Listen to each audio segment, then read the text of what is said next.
Quizá algo hay que también decir, gracias hermano Dinko, el Salmo 73 yo se los recomiendo. Le- Léanlo en todas las versiones bíblicas que tengan, ¿no?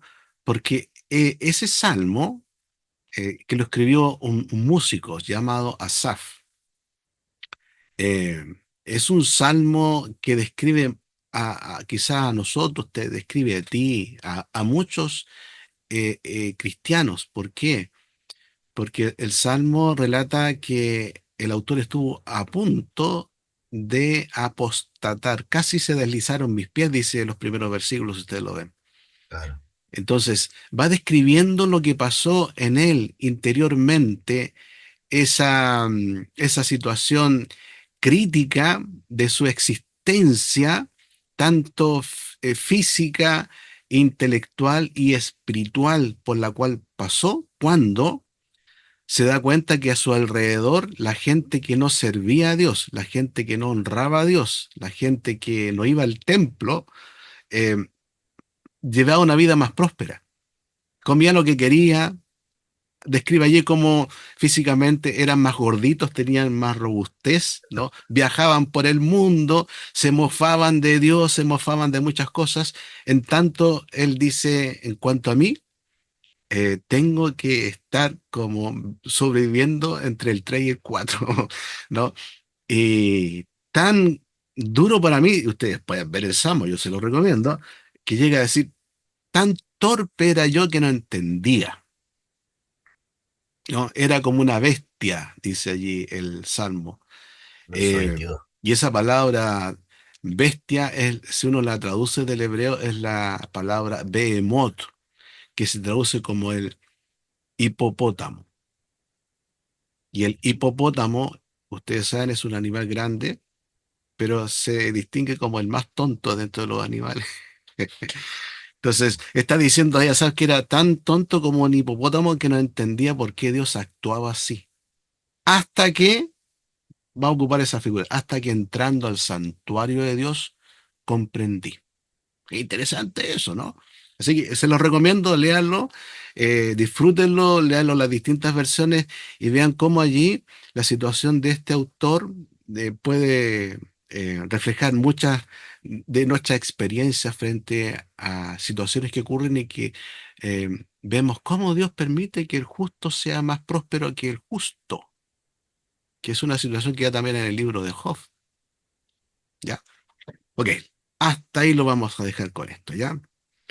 Vamos a ver entonces ahora un poquito el resumen de esta lección número 3, ¿no? Que habla sobre la teología en los libros sapiensales. Ah, y aquí hay cuatro secciones brevemente están dentro de la lección y que se dividen como el cimiento, la estructura, la tensión y la cúspide de lo que va planteando la lección. Eh, yo aquí estoy haciendo uso de el Notebook LK, ¿no? Que es un programa súper interesante que tú puedes buscar, donde te ayuda a resumir muchos libros, a tener una comprensión más clara de si tú no puedes leer un libro o no lo entiendes completamente, este programa te ayuda a entenderlo de una manera más clara, ¿ya? Así que se lo recomiendo también. Entonces, vamos a ver 10 puntos, ¿no? Que resumen esta lección. Primero, la ecuación de la revelación. Y esto es interesante, ¿por qué? Porque en el Antiguo Testamento hay una diferencia, como ya también lo dijimos la vez anterior, entre los profetas, que eran quienes hablaban a nombre de Dios al pueblo, ¿cierto? Y el caso de los libros sapiensales. Más bien allí Dios se revela al hombre a través de la razón. Y hay allí podríamos decir, una interacción entre el pensar del ser humano con lo que Dios le está dando a conocer. Es decir, hay una revelación de Dios a través de la creación, el orden que Dios ha dado a la creación para que el hombre piense, medite en esa creación, medite en ese orden cósmico. que Dios ha establecido, porque allí está la sabiduría, porque la sabiduría es antes de la creación. Ese es bueno tenerlo presente. La sabiduría es antes de la creación de todas las cosas, porque las cosas y el cosmos y el ser humano fue creado con sabiduría. Y en la medida que el hombre investigue, estudie la creación de Dios, va a encontrar esta sabiduría de Dios, ¿no? Porque Dios crea con sabiduría, con inteligencia. Y eso lleva al hombre a tener más comprensión justamente de las cosas, de lo creado, del mismo actuar del ser humano, de tantas cosas que Dios ha dotado con su sabiduría en la creación, ¿ya? Entonces, es importante que en los libros sapiensales entendamos esta relación. No, no es tanto una revelación de cómo Dios dice, ¿no? Como es el caso de los profetas hacia el pueblo hebreo. Es más bien cómo Dios se ha manifestado y ha creado este mundo y cómo le ha dado el orden y dentro de ese orden hay sabiduría. ¿Ya? Lo segundo es que como Dios es el creador de todo, del universo, la sabiduría, la teología que nos muestra en los libros sapiensales, esta sabiduría exige entonces que tengamos este análisis de la creación misma. Llama a buscar ese significado de la vida dentro de lo que Dios ya ha mostrado a través de su propia creación. Y específicamente, cuando Dios crea al hombre, lo dota con inteligencia, ¿no es cierto? El Dios creó al hombre a su imagen y semejanza, dotándolo de inteligencia, dotándolo de, de capacidad para pensar. Por eso Dios le da esto que se llama el mandato cultural, que está allí en Génesis 1:28, ¿no? Cuando el texto dice al hombre y a la mujer, fructificados, multiplicados, llenad la tierra y sométenla a su sojuzgue en la tierra, es decir, gobiernen la tierra, administren la tierra con la sabiduría que yo les he dado, ¿no? Para que las cosas anden bien. Y de ahí, ¿se acuerdan que Adán también va a poner nombre a los animales, va a hacer esta tarea? Porque Dios lo dotó de esa inteligencia. Entonces, el mandato cultural lleva justamente a que el hombre con sabiduría esté cumpliendo este mandato cultural en toda la creación. El mandato cultural abarca no solamente el tema de la gran comisión, que es algo más específico, ¿no? De compartir el evangelio, sino que administrar con hombres, por ejemplo, con arquitectos, no, con ingenieros, con médicos, con abogados, el hacer de la vida común en la sociedad algo más ordenado donde todos puedan ser beneficiados. Bien, en tercer lugar, todo esto está en la lección, aquí estamos haciendo un resumen de todo esto, ¿ya? Podemos hablar de la sabiduría como fuerza primordial. Y esto también es importante porque la sabiduría bíblica no es mera inteligencia, ¿no? Es una fuerza creada por Dios, como decíamos, antes de la creación misma. Por lo tanto, en el universo, en la creación misma, uno puede encontrar la sabiduría de las cosas, la sabiduría de la vida, de cómo tener una mejor vida más sana en cuanto a la alimentación, por ejemplo, ¿no? Cómo poder obtener una mejor forma de tener abrigo en el invierno. Bueno, muchas cosas se pueden sacar de la creación. Y Dios ha dispuesto este método justamente para impartir conocimiento. Muchos científicos, ¿no? A través de esta sabiduría que Dios ha puesto en el universo, en la física cuántica, etcétera, etcétera, en el universo han descubierto cosas maravillosas. En la misma em, química, ¿no? En la biología misma han descubierto cosas maravillosas que tiene el ser humano en su cuerpo a través de los cromosomas, a través de las células, cosas internas que uno no ve, pero que van descubriendo los científicos y a través de eso van viendo cómo poder tener una mejor calidad de vida. Y eso es sabiduría que Dios pone en la creación y que el hombre va descubriendo, ¿ya? Por eso La sabiduría, como hemos dicho, está antes de la creación y el ser humano ha tenido la capacidad que Dios le ha dado para ir descubriendo esta sabiduría en la misma creación. También hablamos en teología acerca de lo que es, ¿se acuerdan ustedes sobre la gracia común? La gracia común indica que Dios crea al ser humano con esta capacidad. Y en la gracia común Dios otorga aún al que no es creyente, al que no es cristiano, habilidades, capacidades para el bien de la humanidad, ¿no? Los médicos, eh, arquitectos, ingenieros, topógrafos, y muchos de ellos que no son cristianos, Dios les da esa habilidad para que desarrollen este trabajo para el bien de todos. Y la gracia común allí está actuando también, porque todo viene de Dios. Todo don perfecto desciende de lo alto del Padre de las Luces, como es el texto bíblico. Ok, en cuarto lugar, todo esto está manifestado en la teología sapiencial con este punto central que tiene que ver con el temor del Señor, ¿no? Como Job dice, el 28:28, el temor del Señor es la sabiduría y el apartarse del mal, la inteligencia.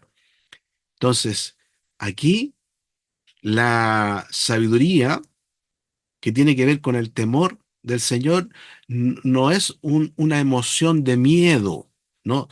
Tiene que ver más bien con buscar la senda correcta que Dios nos muestra a través de la propia creación y a través también de lo que Él mismo revela en su palabra para el bien del ser humano.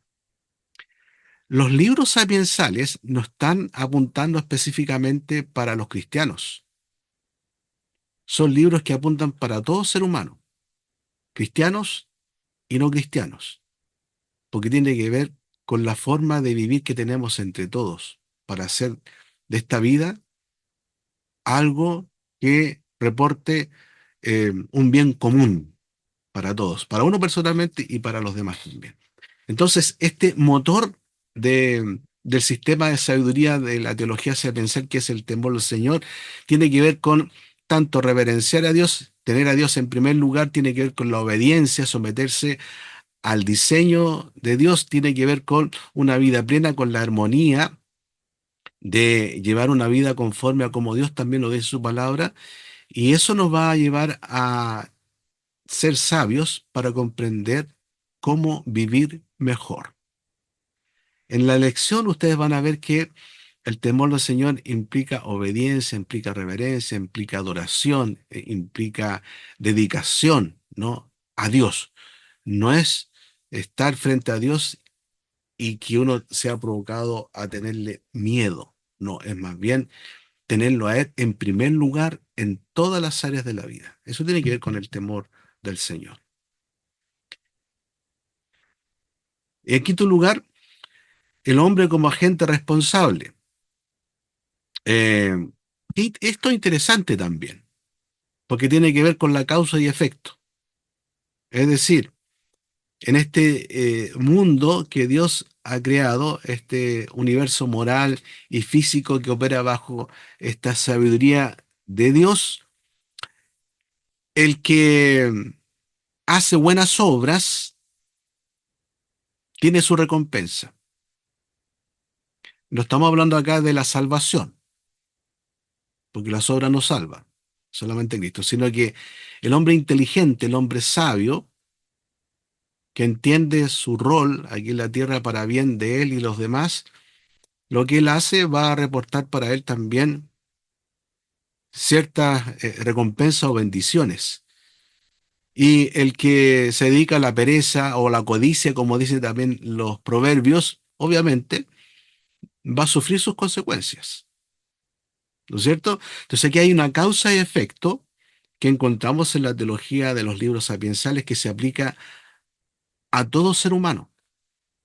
No solamente el cristiano, aunque principalmente el cristiano, por supuesto, pero es para todo ser humano. Porque el hombre ha sido dotado con una razón, con una voluntad para entender, para comprender y ser responsable de utilizar esta sabiduría que Dios le da para vivir mejor, ¿no? Y de provecho tanto para él como para aquellos que están a su alrededor. Entonces es importante eso, porque se aplica, como digo, no solamente al creyente, sino a todo ser humano. ¿Qué les parece esto? Hasta aquí. Comentarios, preguntas que tengan o reacciones. Pastor. Ujú. Sí, Hermana Frey. sí, sí, consulta, porque la sabiduría, por supuesto, en Proverbios se le menciona o se le personifica, ¿no? Se le humaniza, se le da agencia propia en muchos pasajes de ese libro particularmente, ¿no? Pero veo también aquí cuando vimos el Pilar 3 que también se habla de la sabiduría, sí, como algo con agencia propia, separado de Dios, no se dice que es una fuerza creada por Dios, no sé qué, cuando yo o no sé, la lógica indicaría que la sabiduría es más bien un atributo de Dios, ¿no? Si bien no en la literatura clásica, por ejemplo, como Pink, en los libros de atributos de Dios, no se menciona necesariamente la sabiduría como atributo.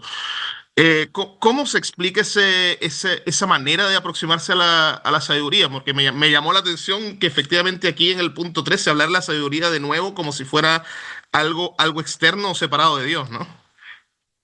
Claro, es decir, pensemos que la sabiduría em, la genera Dios, ¿no? La fuente de la sabiduría es justamente Dios. Y cuando Él crea, crea el cosmos, crea el ser humano, crea todo, lo crea con sabiduría y lo dota de sabiduría. Entonces, esa sabiduría que es antes de la creación es porque está obviamente dentro de la naturaleza de Dios. Y lo que Él hace, como dice también Génesis 1:31, Él lo hace muy bueno y de gran manera, ¿no? Perfectamente, porque lo hace con sabiduría y lo dota de sabiduría.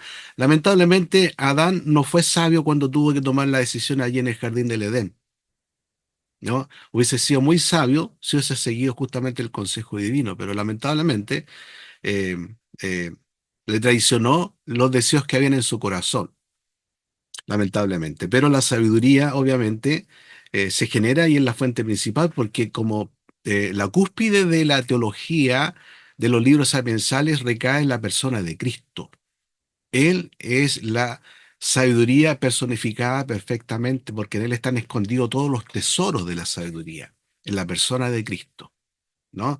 Entonces, estos libros son libros, como he mencionado, que están dirigidos para estar formando en el pueblo hebreo a los jóvenes, a las familias, estar dándole instrucciones a todos para una mejor vida, para comprender mejor su rol aquí en la tierra y sacar provecho de lo que Dios ha dado al ser humano en la creación y aprovechar bien esta creación, administrarla correctamente para que sea beneficiario de todo lo que Dios ha dotado en la propia creación. Ahí hay sabiduría, ¿no? Pero no es que sea ajena a Dios, ¿no? Porque la fuente principal de la sabiduría tiene que ver con Él. Recordemos que el temor de la sabiduría tiene que ver con Él, el conocerle a Él, ¿no? Ese es el centro de esta sabiduría, el obedecer a Dios, servir a Dios, honrar a Dios, dedicarse a Dios. Ese es el temor de la sabiduría, o el principio de la sabiduría es el temor de Dios, como también lo va a decir el libro de Proverbios. Bien, pero en nada está ajeno. Todo lo que hay en el cosmos, todo lo perfecto que hay, es por la sabiduría de Dios.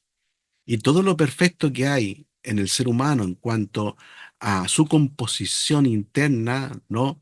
Tanto en cómo nosotros vemos, cómo oímos, cómo escuchamos, cómo late el corazón, cómo se desarrollan las funciones de las células, lo que está escrito en los cromosomas, todo eso tiene que ver con la sabiduría de Dios que ha dotado a su creación. Y cuando uno va descubriendo eso, va entendiendo justamente cómo Dios en su sabia potestad ha hecho algo tan maravilloso, ¿no? Hay un libro que habla de no recuerdo el apellido, pero fue el director del proyecto Genoma, el gran proyecto de la biología y de la probiología, que él llegó a conocer a Dios, ¿no? Y a convertirse estudiando justamente los cromosomas. La forma como está compuesto el cuerpo y cómo se desarrolla el ser humano y cómo esto que nosotros no vemos habla tan poderosamente de la sabiduría, de la inteligencia y del poder de Dios. Y él, estudiando eso, llegó a entender que está la mano de Dios ahí. Y eso lo llevó a entregar su vida al Señor. Hay todo un testimonio maravilloso acerca de el presidente del proyecto Genoma que ustedes pueden buscar. Philip, no recuerdo el apellido, pero pueden ahí googlearlo para que... Y hay un libro que él escribió respecto a eso, ¿no? Y dialogó con varios ateos, porque él era ateo, totalmente ateo, pero fue tocado por el Señor cuando estudiaba los cromosomas. Pastor, Hay no es sabiduría Francis ahí. Collins, el genetista. Claro, ahí está. Tú lo has mencionado, hermano Giovanni, justamente, generista, Sí. ¿no? Muy interesante lo que es su testimonio, lo que él dice respecto a eso y con quién estuvo dialogando y cómo los libros también de John Stott y C.S. Lewis, ¿no? Cuando hablan de este tema, lo iluminaron, lo guiaron para darse cuenta de que Dios estaba allí también, en las cosas tan pequeñas que no vemos, actuando sabiamente y poderosamente. Muy bien. Otro punto. Está la jerarquía del conocimiento, porque la sabiduría opera en dos niveles distintos, pero inseparables, ¿no? Eh, no hay aquí un éxito pragmático, como se dice allí, sin un anclaje en el orden divino. Por ejemplo, en el nivel superior de la sabiduría e inteligencia están las habilidades prácticas, las técnicas, la administración, como yo les menciono, arquitecto, ingeniero, etcétera. Pero hay un nivel más profundo de la sabiduría que tiene que ver con el cosmos creado, ¿no? La estructura moral que Dios ha dispuesto desde el principio, ¿no? Y que uno, eh, cuando descubre esto, se da cuenta que, y lo aplica, reporta beneficios para uno como también para aquellos que están alrededor. Pero sigamos, está esto que se llama también la balanza de la retribución. Y esto está en la lección también para que ustedes lo repasen o quizás ya lo leyeron con más detención, ¿no? Eh, por ejemplo, el principio universal dice que las buenas obras reciben recompensa y las malas castigos, como decía yo anteriormente.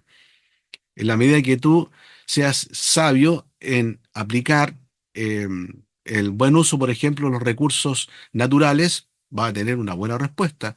En la medida que seas sabio también en la forma en que tú administras tus recursos económicos, también va a tener un buen resultado, ¿no? En la medida que tú seas sabio en administrar tu tiempo, va a tener un buen resultado. Entonces, esto tiene que ver con esta balanza de la retribución. En la medida que uno actúe con sabiduría, ¿no? Haciendo las cosas como corresponde, tendrá también su recompensa. ¿Ya?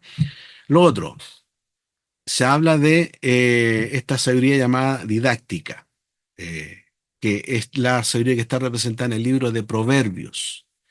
Y esta sabiduría se llama también una sabiduría optimista, de un orden práctico, y fue justamente orientada para enseñar en la familia a los jóvenes, a los matrimonios, ¿no?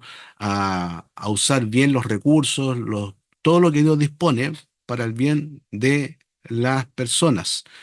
Y son enseñanzas, proverbios o máximas breves, pero que tienen enseñanzas muy claras.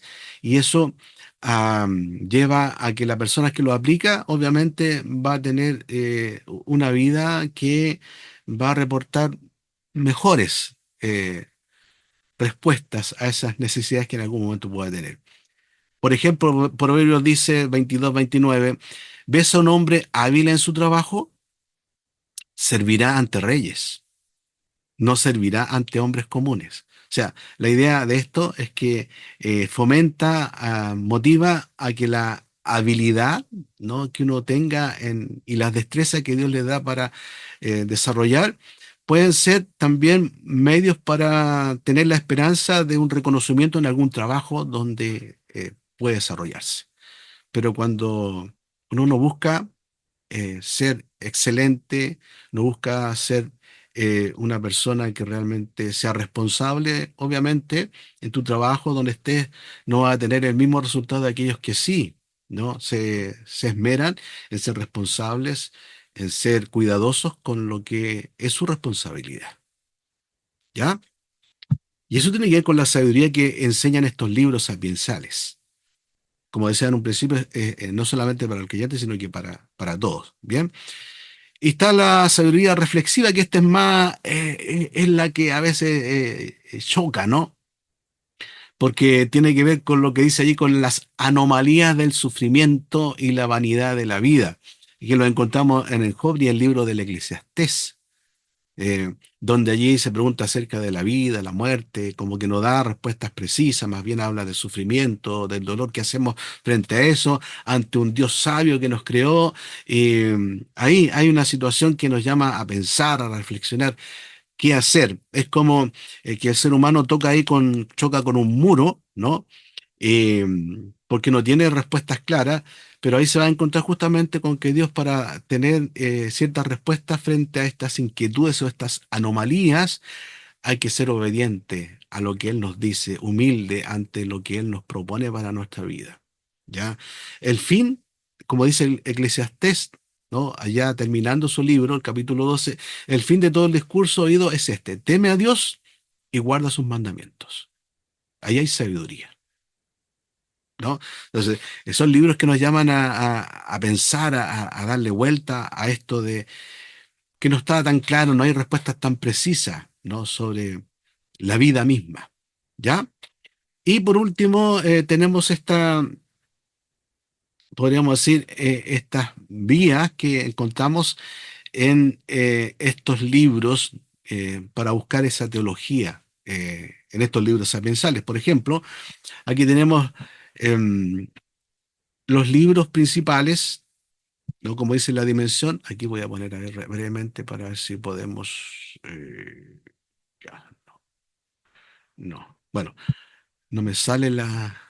Aquí está, aquí está el puntito. Eso. Aquí entonces, los libros principales en esta dimensión está el propósito general, está la visión retributiva y está el entorno de enseñanza de uno, la sabiduría didáctica que tiene que ver con Proverbios y la sabiduría reflexiva que tiene que ver con el libro de Job y Eclesiastés, ¿ya? El caso del libro de los Proverbios, el propósito es instruir en el orden ideal y práctico, ¿no? De la familia especialmente. La visión de retribución es que esto es un libro optimista, donde la causa y el efecto está allí, es decir, si yo actúo correctamente, hago las cosas como corresponde, bueno, tendré el resultado apropiado, ¿no? Y el entorno de la enseñanza, como decíamos, está dirigido más bien a la familia. En el caso de Job y Eclesiastés como sabiduría reflexiva, el propósito de ellos es explorar los límites y misterios del mundo caído, ¿no? Donde nos desenvolvemos. ¿Por qué sucede esto? Debido a que el dolor, el sufrimiento. Y la visión que tiene es más bien pesimista, es más bien realista, ¿no?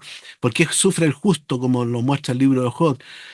¿Por qué el éxito es vanidad? ¿Por qué hay que morir? ¿Por qué cuando morimos no llevamos nada? No disfrutamos de esta vida, etcétera, etcétera. Y está orientado estos libros a la experiencia individual, a reflexionar sobre la vida en este mundo buscando en Dios. eh, su- eh, eh, Poniendo una disposición de sumisión, humildad, para que Él nos ayude a entender el por qué y el para qué del dolor, del sufrimiento, de la vida, de la muerte. ¿Ya? Entonces, la piedra angular, el final de la sabiduría tiene que ver con Cristo, porque Cristo es en quien están escondidas todos los tesoros de la sabiduría y del conocimiento, como lo dice Colosenses 2:13. Y estos libros sapiensales justamente apuntan a que aunque no se habla, no se menciona acerca de la redención específicamente de Cristo, pero apuntan hacia la persona de Cristo como aquel en el cual están escondidos todos los tesoros de la sabiduría, ¿no? Y eso lo podemos ver allí en el libro de Colosenses capítulo 2. ¿Bien? Ok. Comentarios que tengan, inquietudes que hayan quedado, preguntas. Pastor Carlos, Dígame, hermana Verónica. disculpe nuevamente yo. ¿Hay alguna forma, o no lo sé, se vincula la sabiduría con la conciencia humana? La sabiduría está, como decíamos al principio, dotada desde antes de la creación y al hombre se creó con la capacidad de pensar, de razonar, de tomar decisiones, ¿no? Y la conciencia, eh, si hablamos de conciencia, a veces la conciencia es la menos consciente de buscar también esta sabiduría porque está afectada justamente por el pecado. ¿No? Recordemos que cuando el hombre cae en pecado es afectado la facultad y la tendencia de aplicar apropiadamente esta sabiduría. Por lo tanto, su conciencia también ha sido afectada por el pecado. Y aún así, en ese estado, Dios dota de dones a los hombres para que, en la medida que los apliquen de forma apropiada, ¿no? Tengan resultados también favorables. La conciencia nos lleva a justamente al caso del libro de Job, a meditar en mi situación, en lo que está pasando, pero siempre en el cristiano, esa conciencia que ha sido de alguna manera también afectada por la obra de Cristo, por el Espíritu Santo, nos va a llevar a buscar en Dios esa respuesta que necesitamos. Eh, y por lo tanto, ahí la conciencia está relacionada con esta tarea de pensar, con la tarea de razonar, con la tarea, ¿no es cierto?, de meditar. Recordemos que para la filosofía hebrea, el meditar no es tanto un ejercicio espiritual, sino más bien es un ejercicio racional, porque lleva a pensar en quién es Dios, en las obras que Él hizo, en el poder de Dios, en lo que dejó en la historia. Llevan a meditar en las promesas de Dios. Más que sentir, es un meditar, un pensar en quién es Dios, en el poder de Dios. De hecho, hay un librito que también les recomiendo, que es de John Stott, que se llama Creer también es pensar, ¿no? Porque la fe no es un salto en un vacío. La fe está fundamentada en conocimiento y el conocimiento acerca de quién es Dios.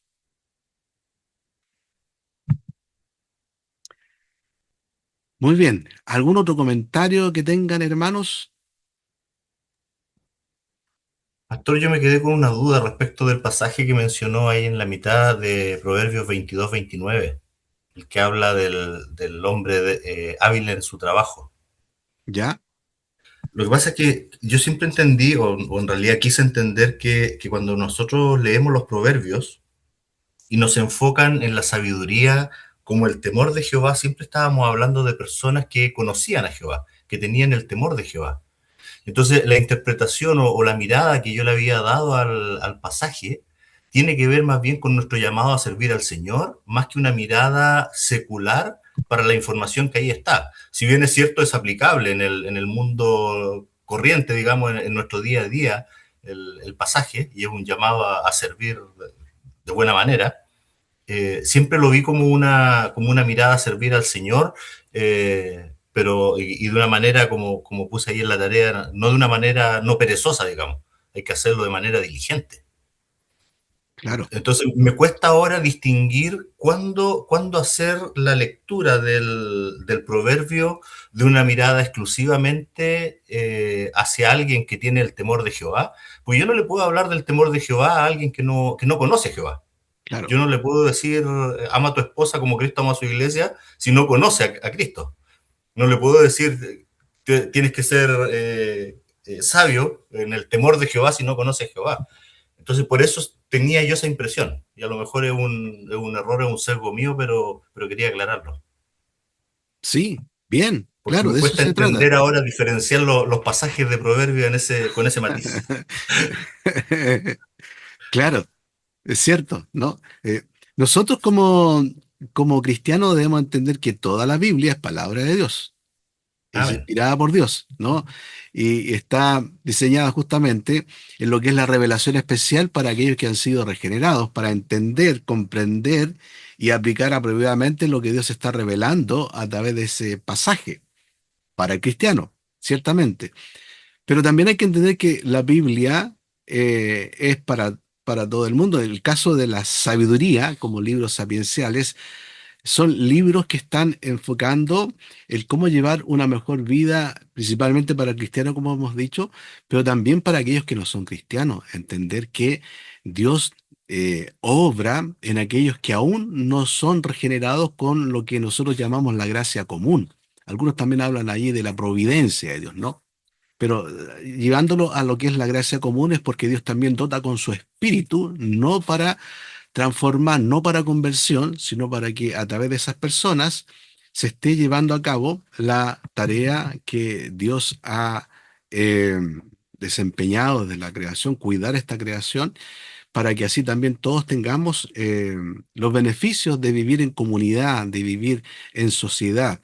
Entonces, el libro de Proverbios, cuando plantea el tema del temor del Señor, tenemos que recordar que ese temor del Señor en la filosofía hebrea tiene que ver justamente con obediencia, con dedicación, con adoración, con tener a Dios en primer lugar en la vida para entender la vida, para comprender la creación, para entender el origen de las cosas, ¿no?, que nos suceden alrededor. Y eso es dado para el cristiano principalmente, pero también se beneficia a aquel que no es cristiano, ¿no? Porque no podemos dejar de lado a las criaturas de Dios que no son cristianas, que fueron creadas a su imagen y semejanza también, que ellos recibieron de Dios justamente estas facultades, podríamos decir, esta inteligencia para que puedan desarrollarse en esta creación. Ahora, todos vamos a dar cuenta, ¿no?, al final del juicio de lo que hicimos o no hicimos, pero también recordemos que el no creyente está bajo la soberanía de Dios. Dios dispone, así como dispuso el corazón de Faraón, así como dispuso a Nabucodonosor, ¿no?, su gobierno, Dios dispone también en aquellos que no son cristianos la forma, ¿no? Dispone la inteligencia, la capacidad para desempeñarse buscando el bien de todos, el bien de la comunidad. Entonces, para nosotros principalmente hay que tomar Proverbio como algo especial para nosotros, como cristianos, en la familia, en el matrimonio, con los hijos, y eso no debemos olvidarlo, debemos aplicarlo, pero no es exclusivamente para nosotros, es también para aquellos que son criaturas de Dios.